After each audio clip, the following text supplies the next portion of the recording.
और सबसे इंपॉर्टेंट, सबसे बड़ी बात यह कि जो फौज स्टेट ऑफ होर्मुज पे नाकाबंदी किए हुए थी, जगह जगह अमेरिकी फौज की तैनाती थी, अब वो फौज वापस लौट रही है। जी हाँ, वो फौज वापस लौट रही है। और सबसे इंपॉर्टेंट बात ये देखिए, जो अब रिपोर्ट आ रही है, अभी उसकी तस्दीक नहीं हुई। अमेरिका कह रहा था कि इस दौरान ईरान और अमेरिका के जंग में महज 16 या 17 अमेरिकी फौजी मारे गए। लेकिन अब पेंटागन से छनछना के जो रिपोर्ट आ रही है, उससे बताया जा रहा है कि तकरीबन 350 अमेरिकी फौजी मारे गए हैं। 350।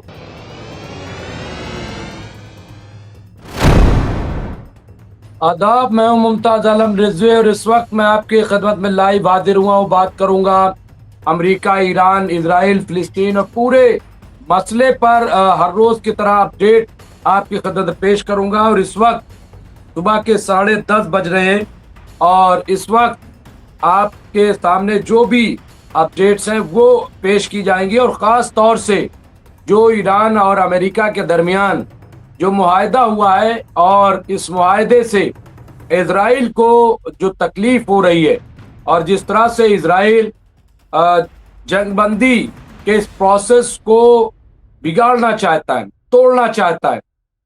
लगातार आप देखिए कि लबनान पे इजराइल का हमला जारी है और सब समझ रहे हैं, ईरान भी इसको समझता है, अमेरिका भी समझता है।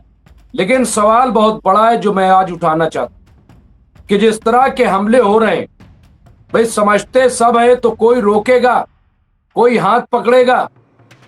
कई कैजुअलिटीज हुई हैं, कई हलाकतें इजराइल के कल के हमले में हुई हैं और ये बहुत अफसोसनाक है, बहुत ही दर्दनाक है कि इतनी बड़ी हलाकतें। लेकिन जो इस वक्त का मंजरनामा है वो ये कि ईरान कामयाब हो रहा है, ईरान बहुत तेजी से आगे बढ़ रहा है, ये हम देख रहे हैं। और सबसे इंपॉर्टेंट, सबसे बड़ी बात ये कि जो फौज स्टेट ऑफ होर्मुज पे नाकाबंदी किए हुए थी, जगह जगह अमेरिकी फौज की तैनाती थी, अब वो फौज वापस लौट रही है। जी हाँ, वो फौज वापस लौट रही है। और सबसे इंपॉर्टेंट बात ये देखिए, जो अब रिपोर्ट आ रही है, अभी उसकी तस्दीक नहीं हुई। अमेरिका कह रहा था कि इस दौरान ईरान और अमेरिका के जंग में महज 16 या 17 अमेरिकी फौजी मारे गए। लेकिन अब पेंटागन से छनछना के जो रिपोर्ट आ रही है, उससे बताया जा रहा है कि तकरीबन 350 अमेरिकी फौजी मारे गए हैं। 350 ऐसी रिपोर्ट आ रही, मैं इसकी तस्दीक नहीं कर रहा हूं अभी, और इस पे रिसर्च हो रही है, इसकी तस्दीक की जा रही है। असल तो वही माना जाएगा जो अमेरिका कहेगा। लेकिन जो रिपोर्ट आ रही, मिसाल तौर पर जैसे गजा के लिए कहते हैं कि 75,000 लोग मारे गए, लेकिन रिपोर्ट यह है कि 2, 2.5, 3 लाख लोग मारे गए अलग अलग। इसी तरीके से ईरान ने बताया है कि तकरीबन 1300-1400 हलाकतें हुई हैं इस दौरान जब अमेरिका और ईरान के बीच में जंग हुई। लेकिन रिपोर्ट यह है कि इससे ज्यादा लोग मारे गए। तो अलग अलग जब तक जो तस्दीक कर दे वही माना जाएगा। लेकिन यह सही है कि इजराइल में भी बड़ी हलाकतें हुई हैं इस दौरान और अमेरिका में भी बड़ी हलाकतें हुई हैं, क्योंकि कई हमले जो वॉरशिप थे अमेरिका के उस पे हुए हैं। और खास तौर से मैं आपको बताऊं, जो अमेरिकी बेसेस थे उस पे जिस तरह के हमले ईरान ने किए हैं, किसी ने तसव्वुर भी नहीं किया था, उसमें भी बड़ी हलाकतें हुई हैं। तो अभी रिपोर्ट ये आ रही कि 350, और देखिए 350 की तादाद बहुत ज्यादा होती। अमेरिका वो मुल्क है जहां एक भी फौजी का मारा जाना वो बहुत बड़ा खसारा समझा जाता है। एक फौजी, अमेरिका है, सुपर पावर है, दुनिया पे हुक्मरानी करता है। जहां चाहता है सरकार गिरा देता है, जहां चाहता है मनमाने टैक्स लगा देता है, टैरिफ लगा देता है। जहां चाहता है जिस बादशाह को उसको मार देता है, कैदी बना लेता है। भाई ये अमेरिका सुपर पावर है ना। लेकिन ईरान में क्या हुआ? क्या ईरान में वो तमाम ऑब्जेक्टिव जो अमेरिका सोच कर आया था, समझ के आया था, क्या वो पूरा हुआ? क्या ईरान की, मैं इसलिए ये बात कह रहा हूं, दोहरा रहा हूं, क्या ईरान में रिजीम चेंज हुई? नहीं हुई। रिजीम चेंज नहीं हुई ईरान की।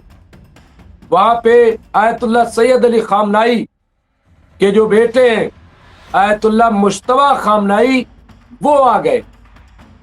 उन्होंने इक्तदार संभाला, सुप्रीम लीडर बने, और उससे ज्यादा वहां पे हालात देखे। नंबर एक, क्या ईरान का जो न्यूक्लियर प्रोग्राम है वो रुका? क्या अभी तक बातचीत हो रही है? बातचीत में क्या होगा अभी तय नहीं है। लेकिन आज की तारीख में क्या अमेरिका अपनी ताकत की बुनियाद पे उसे रोक पाया? नहीं रोक पाया। नंबर तीन, लॉन्ग रेंज की मिसाइलें। आज अमेरिका कई बार दावा कर चुका कि हमने खत्म कर दिया, सब डिस्ट्रॉय हो गया, कुछ भी नहीं बचा। लेकिन हकीकत यह है कि आज पहले के मुकाबले ज्यादा हाई रेंज की मिसाइलें ईरान ने तैयार कर ली इस दौरान। लॉन्ग रेंज की 4000-5000 किलोमीटर तक मार करने वाली मिसाइलें वो ईरान ने बना ली। ईरान से इजराइल की दूरी महज 2000 किलोमीटर। ईरान के पास लॉन्ग रेंज की मिसाइल आज की तारीख में है 4-4,500 किलोमीटर। सोचिए जरा से, यानी जितनी रेंज हो सकती है बॉर्डर पे ईरान की, कोई नहीं टिक सकता, कोई टिक नहीं सकता। तो आप देखिए सराउंडिंग। इसके अलावा स्टेट ऑफ हॉर्मुज़ कब्जा करने की कोशिश की। अमेरिका ने कहा मेरा कब्जा हो गया और अब कुछ नहीं। लेकिन इस दौरान ईरान ने जिसे चाहा बड़ी आसानी से उसे तेल भेज दिया, जिसे चाहा। कुछ खतरा जरूर पैदा हुए, जाहिर सी बात है, जब फोर्स लगेगी, नाकाबंदी होगी, तो ऐसा थोड़ी है। लेकिन जब जब अमेरिका ने नुकसान पहुंचाने की कोशिश की ईरान को, ईरान ने पलटवार किया और मुंहतोड़ जवाब अमेरिका को दिया। अभी आपने देखा होगा हालिया में कि क्या हुआ। बहरीन पे अटैक किया, कुवैत पे अटैक किया, ये तमाम जॉर्डन पे अटैक किया ईरान ने। तो ये जवाबी कार्रवाई, और वॉरशिप पे भी जो अमेरिका की थी, तो ये जवाबी कार्रवाई ईरान की तरफ से जारी रही लगातार। ये ईरान की अपनी ताकत इजराइल का भुर्ता बना दिया। आज की तारीख में इजराइल कहीं दूर दूर तक नहीं है। अब ये बात अलग है कि इजराइल लेबनान पे अभी अटैक कर रहा है सबोताश करने के लिए इस बातचीत को, लेकिन ईरान की ताकत देखिए कितनी बढ़ रही। ईरान कैसे माला माल हो रहा है बड़े पैमाने पे। और ये पिछले 47 साल, यानी आप ये कह सकते हैं कि 47 साल पहले जो इंकलाब आया था उसकी तकमील आज हो रही। एक बड़ी कामयाबी ईरान को, क्योंकि तेहरान को 300 अरब डॉलर मिलने वाले। 300 अरब, आप समझ रहे हैं? 300 अरब डॉलर ईरान को मिलने वाले हैं। ये बहुत बड़ी रकम है, बहुत बड़ी रकम। 300 अरब डॉलर, और 9 अरब डॉलर मिल चुके हैं। 3 अरब डॉलर जो है वो यूएई ने दिया, और $6 अरब कतर ने दिए। ये पहुंच चुका है। बाकी अभी धीरे धीरे इस बातचीत के दौरान यानी 19 जून को बाकी यूएई भी अपनी रकम दे देगा $6 अरब और $6 अरब और तो इस तरह से $24 अरब अभी ईरान को फौरी तौर पर मिलने हैं इस बातचीत के दौरान। तो ये और तमाम जो सैंक्शन लगे हुए, जो ईरान पे पाबंदियां लगी हुई हैं, वो सारी खत्म हो जाएंगी। सारी पाबंदियां ईरान पे, सारे सैंक्शन, जहां चाहे ईरान तेल बेच सकता है, जहां चाहे ईरान माल अपना बेच सकता है, जहां से चाहे माल मंगवा सकता है। और सबसे बड़ी राहत इस पाबंदी के हटने के बाद हिंदुस्तान को होगी, क्योंकि हम ईरान से बहुत सस्ता तेल खरीद सकते हैं, बहुत सस्ता, बहुत कम लागत में। तो हमारे लिए और बहुत तेजी से, जैसे ये बातचीत शुरू हुई, बहुत तेजी से क्रूड ऑयल में, कच्चे तेल की कीमतों में कमी आ गई। 79 प्रति बैरल डॉलर पहुंच गया, ये खबर है। और ये बहुत बड़ी, और मुझे लग रहा है कि हिंदुस्तान में बहुत जल्द गैस और तेल की कीमत कम हो जाएगी अगर नीयत ठीक रही। क्योंकि कच्चा तेल, शर्त क्या है हमारे यहाँ, जो रूल बना हुआ है कि बाजार में कच्चे तेल की कीमत जैसे बढ़ेगी वैसे हम दाम बढ़ाएंगे, और जैसे ही कच्चे तेल की कीमत कम होगी हम वैसे ही कीमत कम करेंगे। तो अगर यहाँ की जो कंपनीज हैं और सरकार की नीयत ठीक होगी, तो जैसे ही कच्चे तेल की कीमत कम होगी, हिंदुस्तान में भी प्राइस कम होगा। और जब हिंदुस्तान में गैस की, तेल की कीमत कम होगी, तो महंगाई का रेशियो भी घटेगा, महंगाई कम होगी। लेकिन ये तभी कि जब नीयत ठीक हो। मैं फिर कह रहा हूं, मैं किसी ताज्जुब से बात नहीं कर रहा हूं, किसी वजह नहीं, लेकिन मैंने अब तक देखा है कैसा हुआ नहीं। क्योंकि कंपनियां ज्यादा से ज्यादा मुनाफा कमाना चाहती हैं। तो एक तो ये, और देखिए यहां पे कि तीसरी चीज, अमेरिकी फौज सब वापस हो जाएगी। अब सबसे बड़ा इंपॉर्टेंट जो होगा वो ये कि जो बेसेस हैं 40-50 अमेरिकी बेसेस, क्या वो भी हटेंगे?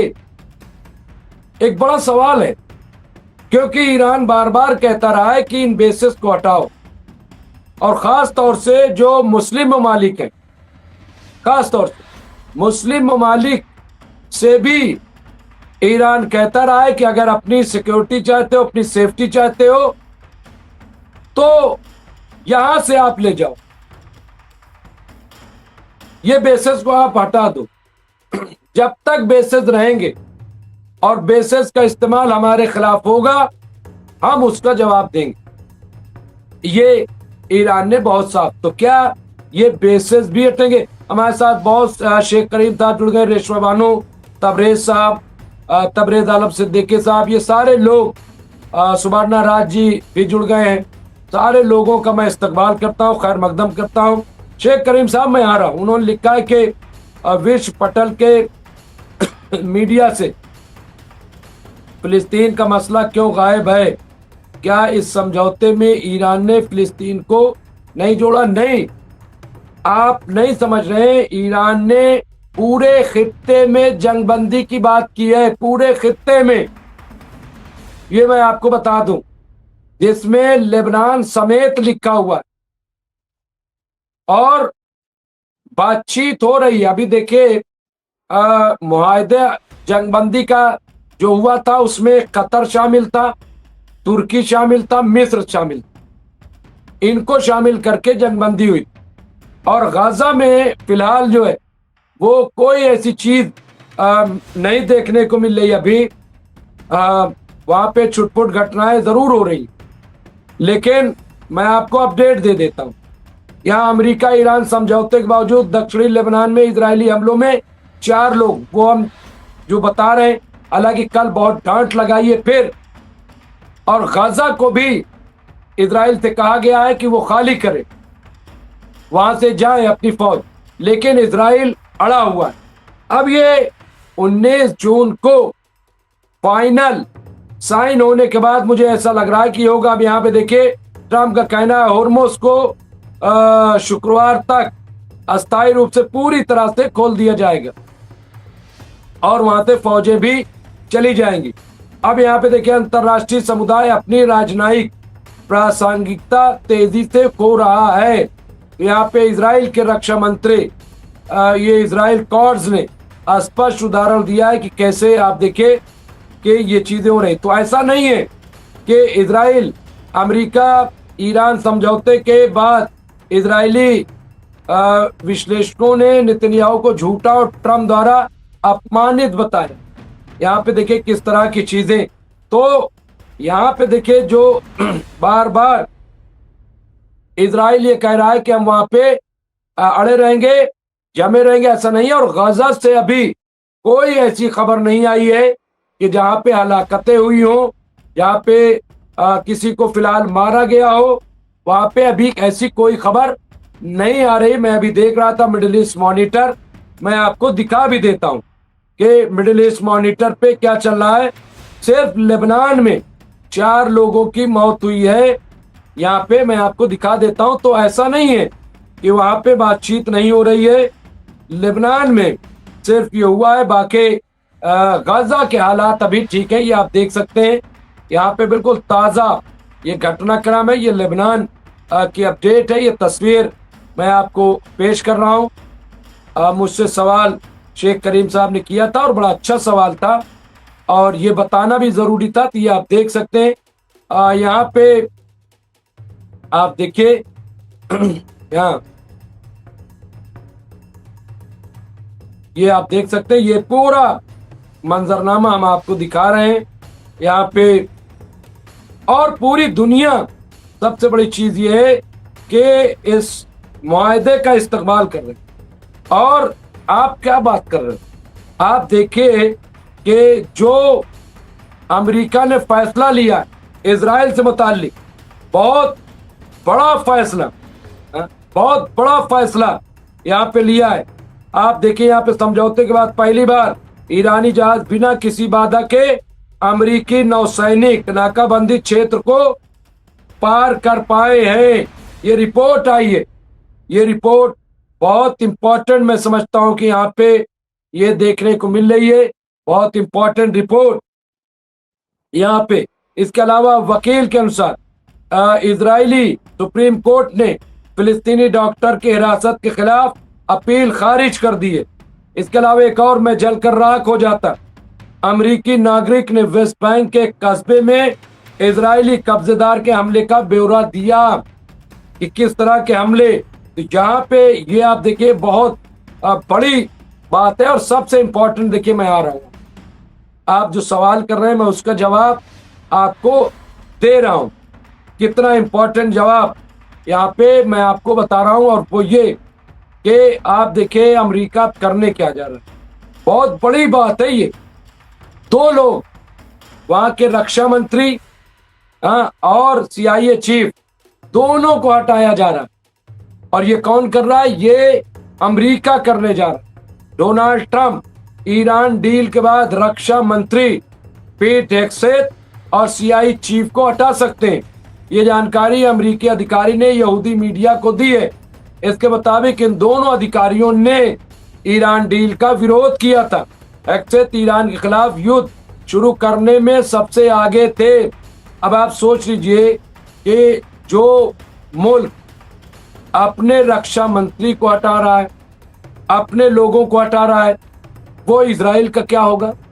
और मैं आपको बता रहा हूं, मुझे ऐसा लग रहा है, दिखाई दे रहा है कि बहुत जल्द हो सकता है कि बेंजामिन नेतन्याहू के मुकदमे की समाअत हो और उनके खिलाफ कोई बड़ा फैसला अदालत से आए। वजह क्या है, वजह यह है कि खुद डोनाल्ड ट्रंप ने ये बात कही थी कि आज अगर बेंजामिन नेतन्याहू तुम जेल से बाहर हो, जेल से बाहर हो तो मेरी वजह से हो, मेरी वजह से, वरना जेल के अंदर होते। ये मैं नहीं कह रहा हूं, ये कौन कह रहा है? ये डोनाल्ड ट्रंप ने कुल्लम कुल्ला, और इसका एतराफ भी किया गया है। ऐसा नहीं कि इसका एतराफ नहीं किया गया। तो यहां पे आप देखिए, ये सिचुएशन मैं आपको दिखा रहा हूं, देखिए रिपोर्ट्स है यहां पे। तो एक तो ये, दूसरा मैं जो इस वक्त सबसे इंपॉर्टेंट है, 10 पॉइंट आपके खदमत पेश करना चाहता हूं जो एमओयू के बाद डेवलप हुए। 10 पॉइंट, और बहुत इंपॉर्टेंट 10 पॉइंट है जो मैं आप खदमत पेश कर रहा हूं, वो सुनना बहुत जरूरी है। 10 पॉइंट बहुत इंपॉर्टेंट। यहाँ पे तबरेज साहब लिख रहे हैं, इस जंग का नफ्सियाती दबाव ट्रंप के दिलो दिमाग पर उम्र भर कायम रहेगा। ये लिखा है तबरेज साहब ने। ईरान, रेशा वालों लिखा, Iran export 3.8 million barrel after cease fire.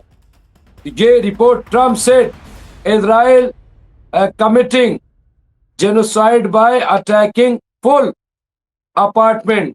तो यहाँ पे ये मैं एक एक करके, IRGC said Israel still attacking Lebanon and we will respond. और ये IRGC ने जो कहा है, और ये बिल्कुल ईरान अब जवाब देगा। IRGC ने ऐलान कर दिया, और मुझे लग रहा है कि अब अमेरिका कुछ नहीं बोलेगा। अमेरिका फिलहाल जवाब नहीं देगा, और ये ईरान के लिए भी मौका बहुत अच्छा है कि बातचीत तो देखिए अब अमेरिका करेगा। अमेरिका करना में 10 पॉइंट, अमेरिका ईरान डील में क्या क्या शामिल है देखिए, अलग अलग। अभी जब तक फाइनली ड्राफ्ट रिलीज न कर दिया जाए तब तक कोई वसूख से बात नहीं कही जाती। लेकिन जो सामने की बातें आ रही, नंबर 1, अल अरबिया ने दावा किया। अल अरबिया जो एजेंसी है, चैनल है, दावा किया है कि इस ड्राफ्ट में लेबनान समेत सभी मोर्चों पर लड़ाई को तुरंत और हमेशा के लिए खत्म करने की बात कही गई है। ये शेख करीम साहब, ये आपके लिए भी जवाब है। अल अरबिया ने दावा किया लेबनान समेत सभी मोर्चों पे, जिसमें गाजा भी शामिल है। आप कह रहे हैं क्या उस पर बात नहीं? बात हुई है, और वहां अब कुछ नहीं हो रहा। मैंने अभी मिडिल ईस्ट की रिपोर्ट दी आपको। तो साथ ही इसमें प्रतिबंधों में ढील, यानी पाबंदियों में अमेरिकी फौज की वापसी, और न्यूक्लियर प्रतिबद्धता से जुड़े कदम भी शामिल हैं। नंबर 1। नंबर 2, अल अरबिया ने बताया है कि समझौते के तहत अमेरिका ईरान पर नौसैनिक नाकाबंदी फौरी हटा लेगा, और हटाना शुरू कर दिया, क्योंकि ईरान के जहाज अब वहां से गुजरने लगे, और ईरानी समुद्री रास्तों में हस्तक्षेप खत्म कर देगा। इसमें ये भी कहा गया है कि अंतिम समझौते पर हस्ताक्षर होने के 1 महीने के भीतर अमेरिकी फौजें उस इलाके से हट जाएंगी। ये नंबर 2। नंबर 3 पे आइए। ईरान और अमेरिका एक दूसरे की खुद मुख्तारी, यानी संप्रभुता और क्षेत्रीय अखंडता का सम्मान करेंगे, और एक दूसरे के आंतरिक मामलों में दखल नहीं देंगे। यानी जो रिजीम चेंज कर देंगे, जासूस भेज देंगे, अंदर मारेंगे, या उनके मामले में सवाल उठा, कुछ भी, कोई इंटरफेरेंस नहीं होगा। दाखिली इश्यूज पर कोई नहीं बोलेगा। नंबर 3। नंबर 4 आइए।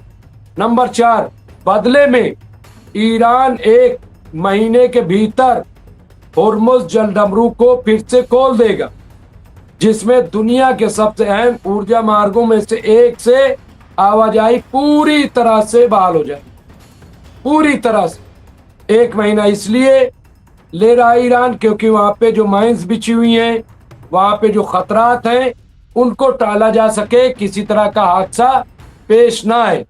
क्योंकि जो पनडुब्बियां ईरान ने लगाई थी, जो माइंस बिछाए थे, उनको हटाना, उनको साफ करना बेहद जरूरी है। वो बहुत खतरनाक है। नंबर 5, इस फ्रेमवर्क के अहम हिस्से में ईरान के पुनर्निर्माण की योजना भी शामिल है। असर नौ जो तजदीदकारी जो वहां पे हमले में, क्योंकि 50-60 हजार इमारतों को नुकसान पहुंचा, 50-60 हजार, आप तसव्वुर नहीं, बहुत बड़ी तादाद है, 50-60 हजार। तो उसको फिर से इसके लिए अमेरिका और क्षेत्रीय सहयोगी कम से कम 300 अरब डॉलर की फंडिंग करेंगे। अब कल ये रिपोर्ट आ रही थी कि बड़े पैमाने पर अमेरिका ईरान में सरमायाकारी करेगा बड़े पैमाने पर।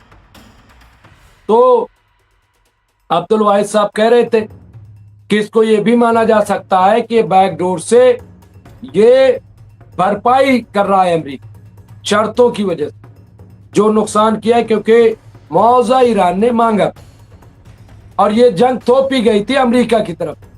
और अमेरिका ने ये जंग क्यों थोपी, क्यों हमला किया? इजराइल की वजह से।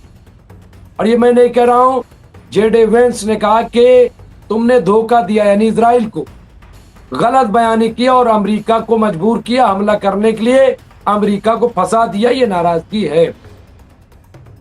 ईरान इसे युद्ध के हार जाने के रूप में प्रदर्शित कर रहा है। नंबर 5 पूरा हुआ। नंबर 6, गला अभी भी ठीक नहीं हुआ मेरा।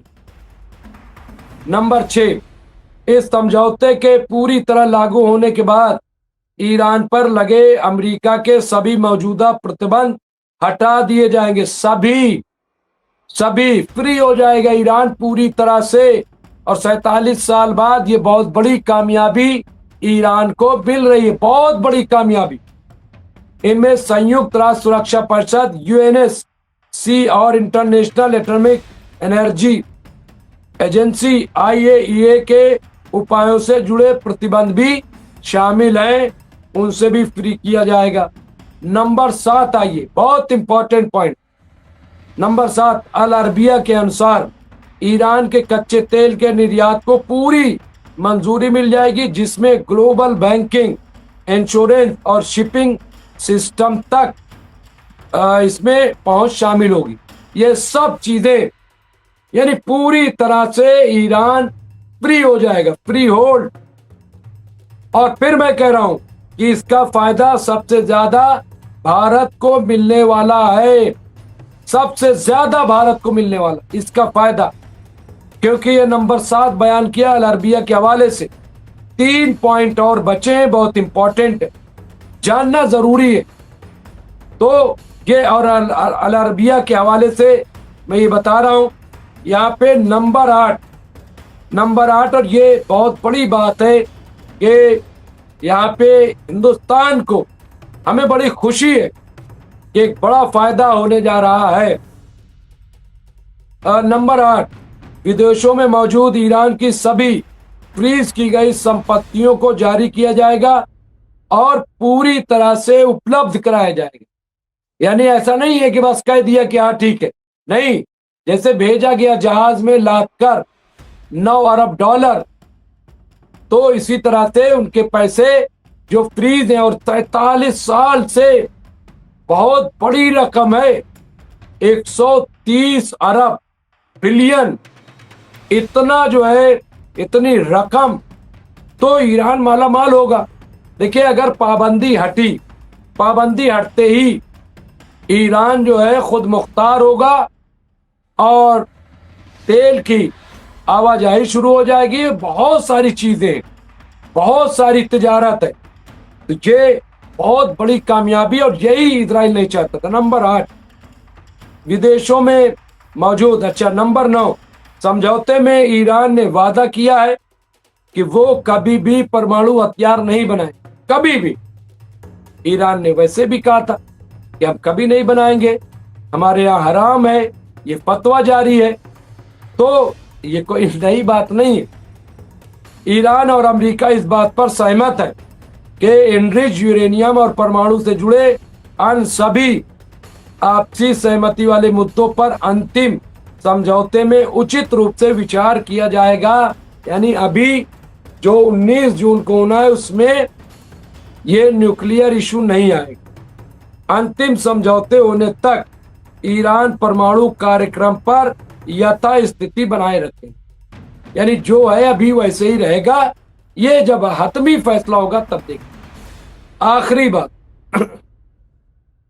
गला थोड़ा वो है, ईरान और अमेरिका इस बात पर सहमत है कि अंतिम समझौते को सफलतापूर्वक लागू करने और भविष्य में पाबंदी आयद यानी प्रतिबद्धताओं की निगरानी के लिए कार्यान्वयन तंत्र स्थापित किया जाएगा, एक मैकेनिज्म बनाया जाएगा और उसमें बड़े इंपॉर्टेंट मुल्क शामिल किए जाएंगे।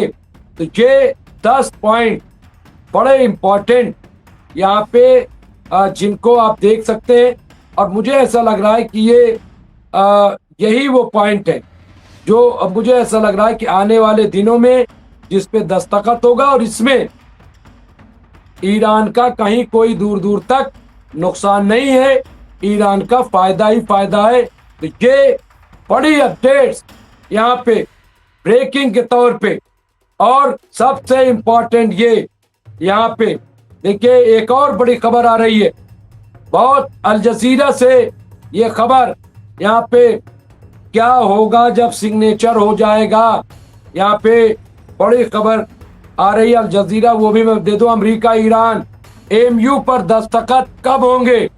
दस्तखत की तारीख, अमेरिका ईरान मुफाहमतनामे पर बाज़ाब्ता दस्तखत इस जुमा को स्विट्जरलैंड में करेंगे, और उसमें अमेरिकी सदर डोनाल्ड ट्रंप भी शामिल हो जाएंगे।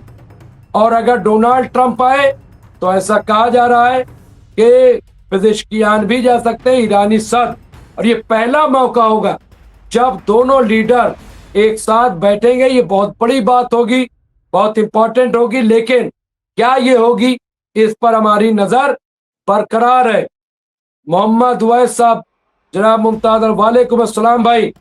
वालेकुम अस्सलाम। तो ये सुबह की बड़ी अपडेट, मसूद पेजेश्कियान जा सकते हैं स्विट्जरलैंड।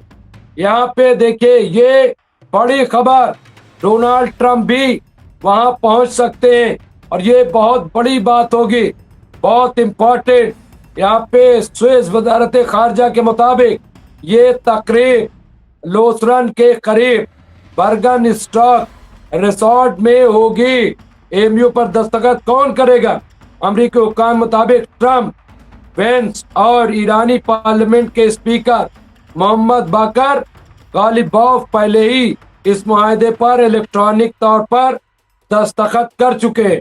ट्रंप का कहना है कि वेंस जिस्मानी दस्तावेज पर दस्तखत करेंगे, जबकि ईरानी मीडिया का कहना है कि गालिब ईरान की नुमाइंदगी, गालिबॉफ ईरान की नुमाइंदगी करेंगे। लेकिन मैं आपको बता रहा हूं कि इसमें ईरान के सदर मसूद पेजेश्कियान शिरकत कर सकते हैं। तो बहरहाल यहाँ पे ये इस वक्त की बड़ी खबरें थी जो हमने आप खिदमत पेश की हैं। इंशाल्लाह फिर हम हाजिर होंगे और बड़ी खबरें आपको अपडेट करते रहेंगे जैसे हम करते हैं। बाकी एक बहुत अच्छा मैं रहूं या न रहूं एक सीरीज हमने शुरू की है शौकत भारती साहब के साथ। तो ईरान और करबला ये एक इंटरव्यू मैंने किया है, उसे ज़रूर आप MMC न्यूज़ इंडिया पे देखिएगा। 11:30 बजे वो रिलीज कर दिया जाएगा, तो इंशाल्लाह आप उसको देखें और उस पर कमेंट करें, ज़्यादा से ज़्यादा शेयर करें। बहुत इंपॉर्टेंट गुफ्तगू है। और इसके बाद हम और कुछ सीरीज जो है इसी हवाले से पेश करेंगे। बहुत जल्द हम मेजर जनरल जावेद इकबाल के साथ जंग जनरल की नज़र से वो हम पेश करेंगे, और उसमें हम तमाम जो अब तक दुनिया की बड़ी जंगें हुई हैं वो उस पर हम टॉक करेंगे। पूरी तैयारी हो चुकी है, बहुत जल्द वो प्रोग्राम रिलीज किया जाएगा। फिलहाल दीजिए इजाज़त, देखते रहिए MMC न्यूज़ इंडिया। वालेकुम अस्सलाम सलीम खान साहब, वालेकुम अस्सलाम सूर्यवंशी जी, नमस्कार भैया। आप जो भी कहो हम तो आपको प्यार करते हैं सूर्यवंशी जी, आप कुछ भी कहो लेकिन हम आपको प्यार करते रहेंगे। तो इस वक्त दीजिए इजाज़त। जय हिंद, जय भारत, जय संविधान। खुदा हाफिज़।